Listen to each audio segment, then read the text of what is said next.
Hey guys, what's up? So we have a new update on Advanced Server featuring Ixia, Nana, and Rafaela. First is the buff on Ixia, where they increase the range of her ultimate. You can now safely use it from a distance like this. Imagine reaching the turtle while hiding behind two walls. And you can now use basic attacks and passive at the same time while in ultimate state. This gives you higher damage output, especially with attack speed items. Balance, they had to lower the duration from 5 down to 4 seconds. Is this enough to make Ixia popular? Next is the experimental changes on Nana. Her second skill will now transform multiple enemies in an area. The targets will automatically run away from Nana's position. The slow is weakened to 30%, but the CC duration is longer from 1.5 to 1.8 seconds. The problem with this one is that you can't use Molina as a zoning tool. As you can see, casting the skill on an empty area will do nothing. No more bush checking for Nana. They made this adjustment so that when you combine it with her ultimate, the enemy will be hit 3 times, just like this. It's a good combo that enables you to apply the full damage of her ultimate. However, there's a slight issue. The stun on her ultimate is removed. You can no longer stun enemies even if they're hit twice. So that means you'll have to rely on a 2-3 combo all the time. Without the combo, both skills look pretty weak on their own. Her second skill will make enemies run away, while her ultimate only deals damage. Good thing it's labeled as experimental changes. How about you? Do you like the adjustments? Next is the nerf on Claude. His ultimate now has a higher base damage, but they removed its extra damage to minions. It's going to be harder to clear minions with his ultimate. And they also lowered the attack effects from 66 down to 50%. The developer said they want Claude to be less dependent on items, but they had to reduce his mid and late game damage. So it's now harder to farm and also weaker at late game. Next is the nerf on Fanny. Her first skill will get a minus 20 to 55 points of base damage. That's going to hurt her more because if you remember last week, certain crowd control effects can stop her in mid-air. I can't blame the developers though because right now, Fanny is sitting as the #1 most banned hero in Mythical Glory. Next is the nerf on Kadita. Her ultimate will have a lower base damage which will affect her early game. To balance, they had to remove the damage reduction when hit by multiple waves. So weaker early game but higher damage potential at the later stages. Next is the buff on Popol and Kupa. The developers want them to be junglers so they increase the bonus damage of Kupa against jungle creeps. And the cooldown on his first and second skill is now shorter at late game.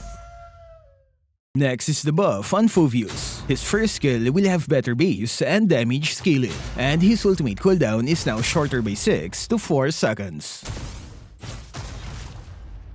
Next is the buff on Alucard. He will no longer stop moving when casting the first phase of his ultimate, and you don't need to aim it anymore. That's pretty helpful, especially when chasing. You just activate it like nothing happened. And since you can't aim it, they had to remove the slow effect and bush checking feature. His second skill is adjusted with lower damage but shorter cooldown. That's 3 seconds at late game, which makes it spammable.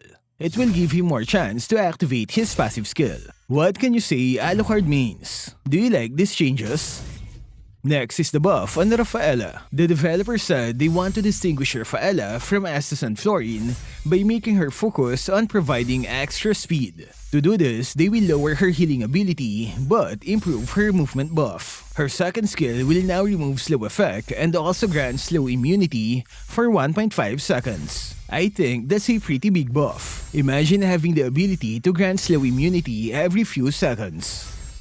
They also adjusted the way her speed boost is calculated by making it scale with magic power. So more magic items will mean faster movement buff from her second skill. Here's an example with a full magic build. Pretty fast, right?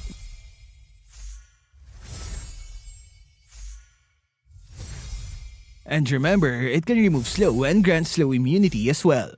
And as mentioned earlier, her heal effect is lowered for the ally with the lowest HP. Rafaela mains, are you still there? This patch is looking great for you guys. Next is Floryn. Just like Rafaela, the developers want Floryn to focus on boosting her allies' damage instead of becoming a healer. They already did that last week, so this time they will tone down her healing ability. Lower heal on her first and ultimate skill. So based on the last two heroes, Rafaela will be for movement buff, Floryn is for damage, and Estes is for healing. It's great to have specific roles so that we have more options to choose from based on the heroes we'd like to support. If your teammate needs movement speed just like Kimi, go for Rafaela.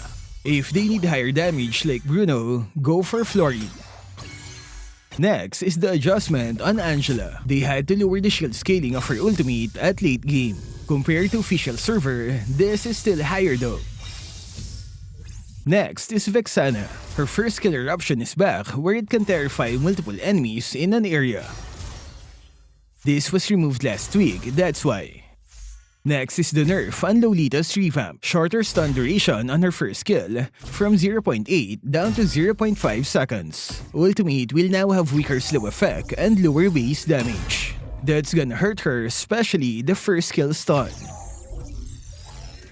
Next is the buff on Nolan. There are now lines on his energy bar. One mark is equivalent to one skill cast. This makes him easier to use, enabling you to estimate how many skills are left. Pretty helpful, right? Maybe Fanny should have one as well. Anyway, they also buffed his first and second skill with a shorter cooldown in the early game. And they optimized the damage reduction and energy regen when completing a 3-rift combo. In short, it's now more efficient compared before. Overall, things are looking good for Nolan, and I think he's about to be released this September. Next are the item adjustments. Demon Shoes will now grant 4% mana regen when getting a kill or assist from a minion. Previously, it was an assist or a kill from a hero, and they also increase its base mana regen from 6 to 10. Next is Fleeting Time, where it now gives 300 HP instead of mana. And we have a new item for supports that automatically gives shield to low HP allies. You can check my previous video for the full detail. Next are the potion adjustments. Power Potion gets a higher lifesteal from 5 to 10%. Magic Potion now gives 10% cooldown reduction instead of 5. Rack Potion CC duration reduction is increased to 30%. Next are the Emblem Adjustments. The healing effect from Support Emblem is lowered from 15 to 12%, and they're removing the talent Life Drain and replacing it with a new one called Wilderness Blessing. It gives extra movement speed when in the jungle and river area, which is perfect for roamers. Last one is the medal point adjustments. The developer said each role should matter equally for the game result, so they're redesigning the medal point algorithm. Shields, healing, and applied crowd controls will now count toward medal points. KDA, damage, and damage taken were also adjusted so that certain roles don't have greater advantages in earning medal points. This means tanks and supports will have better chances to get MVPs instead of the usual MM and jungler. And that's it for this weekly Advanced Server Update. What can you say about Nana's changes? Will Rafaela become meta? Share your thoughts in the comment section. That's all for this video. Stay safe and thank you for watching.